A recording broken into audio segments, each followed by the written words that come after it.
istighfar and come with that other nawafil. But the most authentic saying is that you should try as whenever you miss any 5 daily prayers, try as much to dispose it.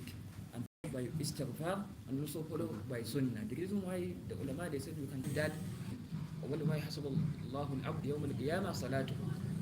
That is the person that Allah will ask someone that is on the day of judgment is his prayer.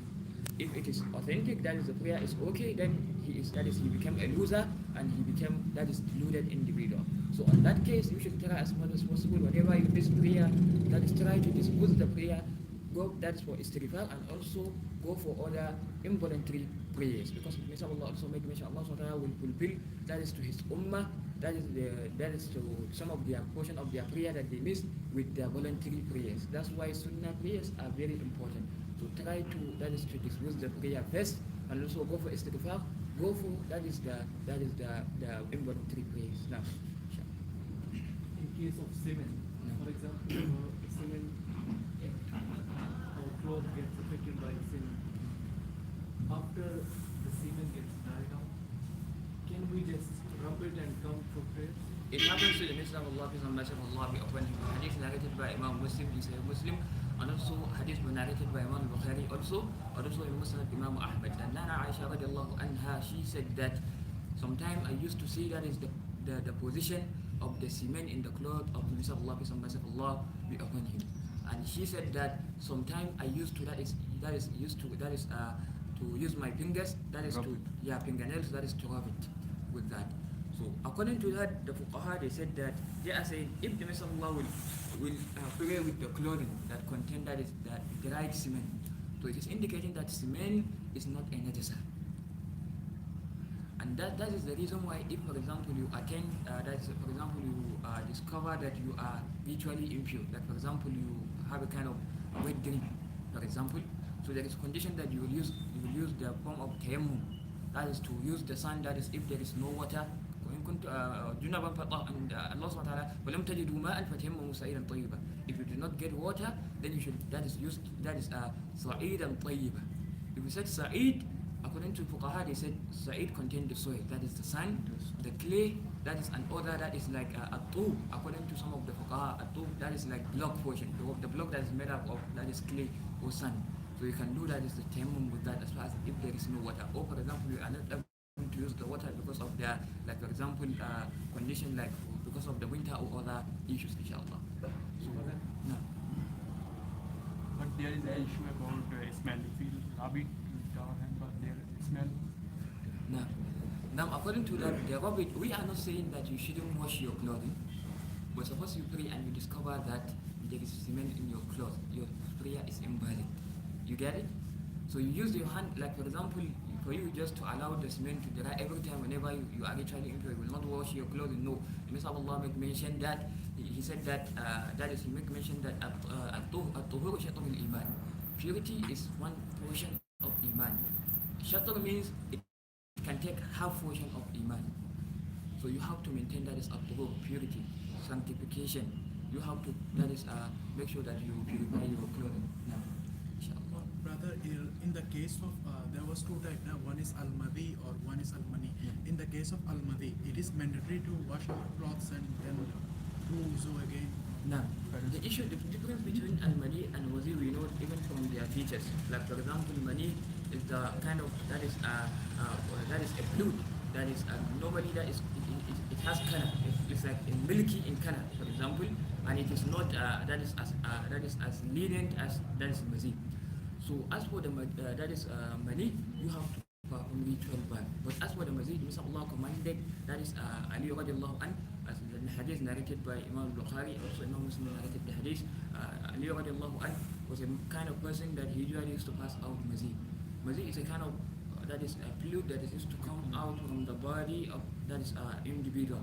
Whenever he engaged, like for example, in a kind of shower, that is a minute shower, for example, or he was sitting, then he think about something and later that is the fluid come out. So from the pictures he can differentiate whether it is mazi or mani. So he sent Miqdad ibn Aswad, that is ibn al-Aswad, to ask Misa Allah. He said that فَاسْتَحْيَيْتُ لِأَسْأَلَ رَسُولُ اللَّهِ صَلَّى اللَّهُ عَلَيْهِ وسلم. I was totally that is shy to ask the Messenger of Allah, فأمرت المقداد بن الأسود, then I commanded المقداد بن الأسود, that is to ask the Messenger of Allah, لمكانة ابنته مني, because of the position of his daughter in my, that is in my sight, because of that is Fatima radiallahu anha, she is the wife of Ali, she is the spouse of Ali radiallahu anha, that Anhu, and also she is the daughter of the Messenger of Allah. That's why he felt the shy. So the Messenger of Allah asked him, that is to indah farjak, that you should wash, that is your private part. So there is no need of ghusl in case of masjid. But as for the money, you have to perform, that is you have to, that is take the ghusl as far as you are able to use the water and you are able to get the water. But in the condition that you will not be able to use the water or to get the water, so you can go for the tayammum, as how Allah subhanahu wa ta'ala said, وَتَيَمُّمُ صَعِيدًا طَيِّبًا. Now, how to wash clothes in that case? Is sprinkling water just enough? Or you have to if you would locate the condition of the najasa, if you can locate the exact that is place position of the najasa, that is the impurities, you can wash that particular that is place. But if it separates, that is on the clothing, so you should try as much to wash the clothing. That's how the Fuqaha they say. That's how I mentioned also during that is in the beginning of the discussion, inshallah. So if you miss Zuhur, then you come to the masjid, people are praying for Al-Asr, then you pray Al-Asr. Are you able to replace your Zuhur after Al-Asr or not? Now, in this case, we can go with the saying of that is one of the that is ulama, that is Sheikh Aziz bin Abdullah bin Baz. He make mention there is a question that was asked about this condition. He answered that in one of his books, Al-Fatawa Muhammad Allah Salah, that suppose someone he missed, that is Salat Rubaiyya, like that is prayer. So when he missed that and he come to the masjid and he discovered that the people are praying, that is like for example they are praying Asr in that case. So and he missed that is Zuhur. So how will he that is do? What will be his condition? Will he be able to just go for the Zuhur and not to join that is the congregation, or for him that is to join the congregation and later pray that the prayer that he missed? He said that if it is Salat Rubaiyya, that is for rak'at prayer. Like for example, we know the Asr is similar to the Zuhur, so he can follow them with the intention of that is the Zuhur while they are going for Asr. And later after that he come that is with the Asr. You get the point? Suppose they are praying as for them they are praying the Asr, but he missed that is Zuhur before any prayers. So Sheikh Aziz bin Abdullah bin Baz mentioned that you can go that is with the intention that is of the Zuhur, in respect to that is prayer of that is the Asr that they are going for. So someone will say, how about the intention of the Imam? The Imam is going for for example the Asr, and I have my own intention. Allah said that that is إنما جعل الإمام ليؤتم به. That is in respect to the intention, and the Fuqaha they consider that you can do that. There is no problem with that. Now, inshallah. Can you please explain the issue of socks?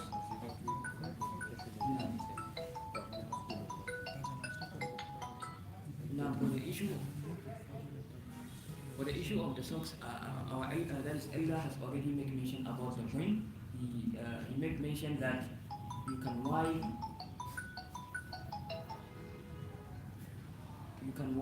on top of your hoof and also on top of your socks. How do we get this hukum?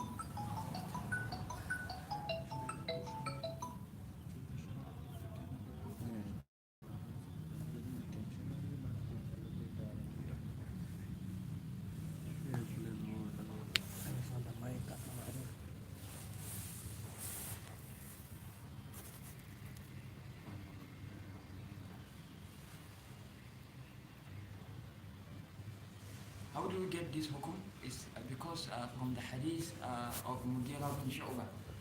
Allah is coming back from Tabuk. So when they are on their way, it was the time of that is prayer. So Allah that is begins with ablution. So Mughira bin Shu'bah said when Allah reached his leg position, then فأحويت لأنظر كفي. Then I bow down, that is to remove, that is the kuf of Allah. Then Allah said, da'uhuma, allow it. فإني أدخلتهما طاهرتين. Verily I put, that is my legs into the kuf while they are being purified. So in that condition, then the Messenger of Allah said, فَمَسَحَ عَلَيْهِمَا, and he wiped on top, that is he wiped on top of the kuf. So from that hadith we get the issue of wiping on top of, that is the kuf. That is the issue of, that is a cover shoe. And also the socks can take that is that hukum also. According to the saying of the fuqaha, you can wipe on top of the socks. But the scholars, they said that if the sock is long, that is it covers, that is up to the top of your, up to the top of, that is your ankle. So you can wipe on top of it. But if it is half socks, you cannot wipe on that. The better way is for you to remove the half socks. But if it is long, you can wipe on top of it. And also masu al jabira, that is wiping on top of, like for example bandage. You were injured, you can wipe when you, that is the place you arrive to the place, you can wipe on top of it without sprinkling water on it. On that it is okay. And also wiping on top of turban. For example, if you are wearing turban, you can wipe on top of it. But if the scarf, you have to remove the scarf, and that is wipe, that is your head. As, according to our elder, he make mention that from the beginning of that is from the front portion of the head to the, that is last portion. That's why that's the saying of one of the scholars. He said that min awwal manbit ash-sha'ab hatta al-muntaha al-janjam, that is jamjama. From the first beginning of the head, that is from the front portion to the last portion of the, that is head, that is the occipital. That is from the frontal lobe to the occipital. That is how to wipe on top of the, that is the head, as how we are doing in ablution. So tayammum, you can do that on tayammum. You know, for the tayammum, he will talk about it. That is wiping on hand and face without other portion. But as for the issue of wiping, like for example, you are doing ablution, you come to the condition of the leg. If you have long socks, you can wipe on top of it. According to the scholars of jurisprudence, of fiqh, you can do that. There is no problem with that. And also on top of turban, you can do that. Now, So which type of socks we can wear so we can do the masa on that?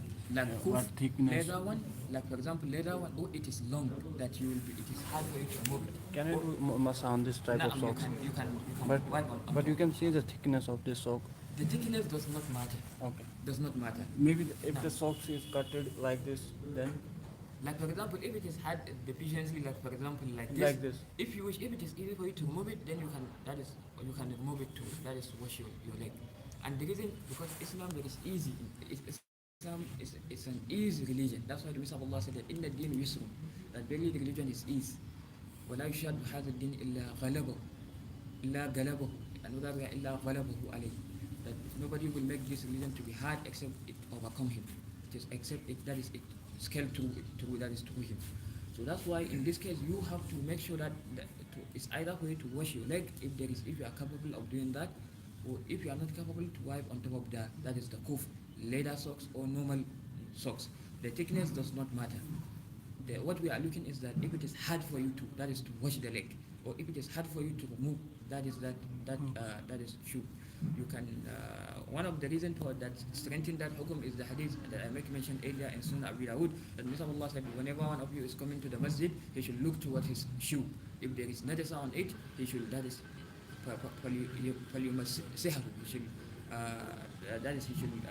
cleanse the najasa, and you should pray in it. So praying with socks, there is no problem with that, and you can wipe on top of it, or you should wash your leg and use the socks that is later on. Wallahu musta'an. This is according to that is same from the fuqaha. Another reason, like if you before you put it for the sex, you have your leg. Now? Before you put for the socks for your leg, No. you must have to make it like wudu. No, you have to make sure that, as how that is Islamic mention, that you must to have ablution prior to that your legs are being purified. According to hadith of Mughira bin Shu'wan, Messenger of Allah said that allow it, فَإِنِّي أَدْخَلْتُهُمَا طَاهِرَتَيْنِ, because definitely I put my legs inside the hoof while they are being purified. This is the condition. So wiping, so now we will talk about the important issue in heaven. That's why you did not ask about it. How long will you continue, that is to wipe on top of your hoof? Messenger of Allah make mention, al-muqim, that is for someone that is living at home, just for 24 hours. For the one that is in traveling condition, according to what happened, that is during the journey of the Messenger of Allah, that is 3 days. If you are in condition of a journey, you can wipe, you can continue to wipe on top of that is your hoof, your socks for 3 days. Otherwise, if you are living that is at home, only 24 hours. Like for example, you put your legs, like for example, during this Zuhr prayer, that is Zuhr prayer. So for the next Zuhr prayer, that is the wiping that became invalid at the end. So you have to perform another ablution, then you can continue with the wiping. That is to wipe on top of that is the hoof, that is on top of the socks. Allah understand. Or al jabira, a bandage or on turban. Allah understand. Brother, when we pray our salah, at that time I found some people are follow that they are used to keep their hand like this, or some used to keep their hand like this, or someone they just go for ruku, which is the direct, or someone is like that. So is it important to follow one mazhab, or we can combine the mazhab? Now, for the mazhab, it's good for a Muslim, like for example, to follow a particular mazhab. But one thing that we have to know that is following this mazhab, this school of thought are just like schools in Islam. You can learn from it. It's good for you to follow that is the mazhab. Because if you do not follow the mazhab, so that means you are not learning. Because as for a Muslim, you must to always, because the person that was revealed to Messiah of Allah is Iqra, read, study, learn. So for you to know that is much more about Islam, you have to learn from these scholars. And some among the scholars are the scholars of this mazhab.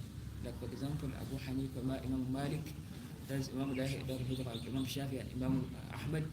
So in this case, so for example, as how your question you make mention, like for example, holding the hand in prayer. As far as holding the hand in prayer, the Messiah of Allah used to hold his hand. He used to put his hand on top of the chest. The Messiah of Allah used to put his hand on top of the chest. Suppose I see my teacher putting his hand on top of his belly, that is his abdomen, actually. Yeah, for me to follow my teacher, yeah, it indicates that I'm a good student. To follow my teacher, that is to put my hand on top of that is the belly. But Messiah of Allah said that Sallu kama ra'aytumuni usalli. Pray as how you see me praying. That is, you have to pray as how the Messiah of Allah is praying. So the Messiah of Allah is to put that is his hand on top of the chest, but my teacher is to put his hand on top of his abdomen. So actually, in this case, I will follow the Messiah of Allah. That is to put my hand on top of my chest. Instead, actually, on other issues, I can follow my teacher as far as he is in accordance with the sunnah of the Messiah of Allah. Peace of Messiah of Allah be upon him. There is no problem with that. All these scholars of this mazahib, that is whatsoever you take from their teachings is guidance. All these five videos, all the companions, but try as much to take from the most authentic source. Anything that is authentic, take from it. Suppose, for example, I'm following Mazhab of Shafi'i, for example, or I'm following Mazhab of Malik, that is Imam Malik Malikiya, or Ahnaf, that is Mazhab of Abu Hanifa, or for example, Mazhab of Hanabila. But I see, I'm following, like for example, Mazhab Imam Malik, for example, so what I see the most authentic, that is guidance, is in the Mazhab of Imam Shafi'i. So the best way is for me to take from that Mazhab of Shafi'iyya. So in the issue of ibadah is based on that is ikhlas, do it for the sake of Allah, and mutaba'at Rasul, follow the message of Allah in the ibadah. If you do it this way, that is you really attain, that is the guidance. So that is the issue here in that case. Brother, in the case of tashahhud, when we do tashahhud, at that time we can keep our leg. It is mandatory to keep our leg this type, or you can. No, you have to implant the right leg.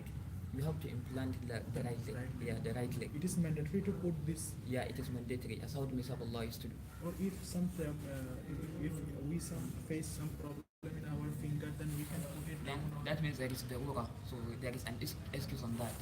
So all what is forbidden on that, according to the ulama of usul, you will be considered because there is an excuse on that. But as far as you are capable, try to, that is to implant your right leg. Now, inshallah. And we know the Messiah of Allah naha an uqubatu shaitan.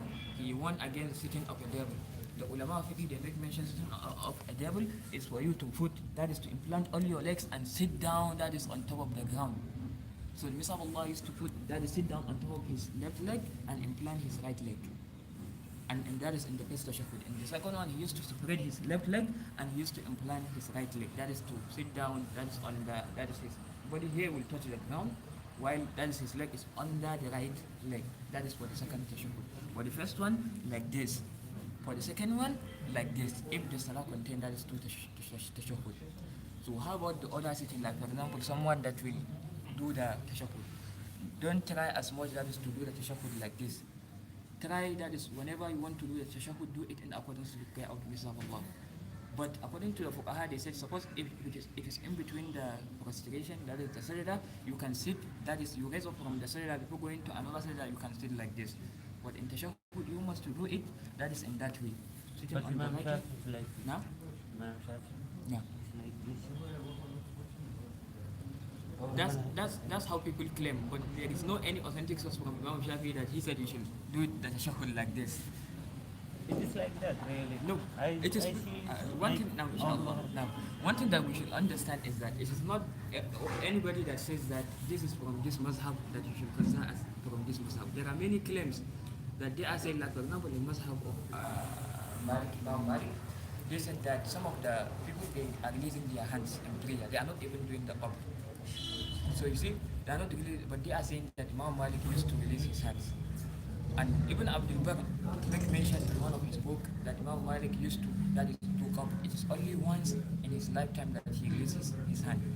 But they are saying this is the mazhab of Malik, he had to release the hands. So you see, we cannot take that as a truth, that is, for example. But someone, it happens just for the mutaba. You see his teacher or someone doing like this, he will also follow him.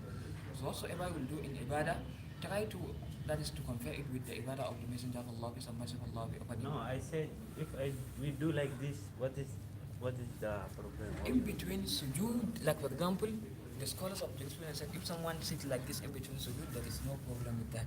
But as for the Messenger of Allah, peace and mercy of Allah be upon him, he used to, that is during tashahhud, to sit down on his, that is left leg and implant his right leg. That is the authentic way of doing tashahhud.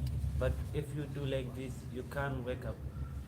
What? When you are like this, how you wake up when it is left like one sujood or two sujood? If it is left, how I wake up? There are millions of Muslims that they are doing How this I can and they stand are it like this? Now, This different. This very difficult. you see, I stand up like this.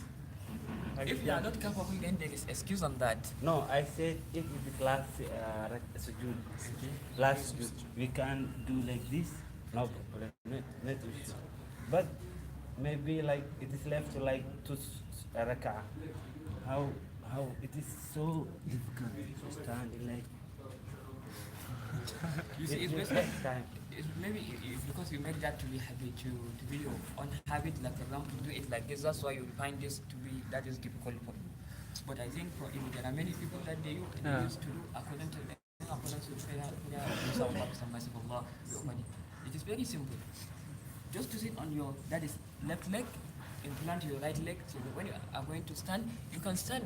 It is almost, it's very simple. Yeah, but And I'm it's like for you to put your left leg on that is in the second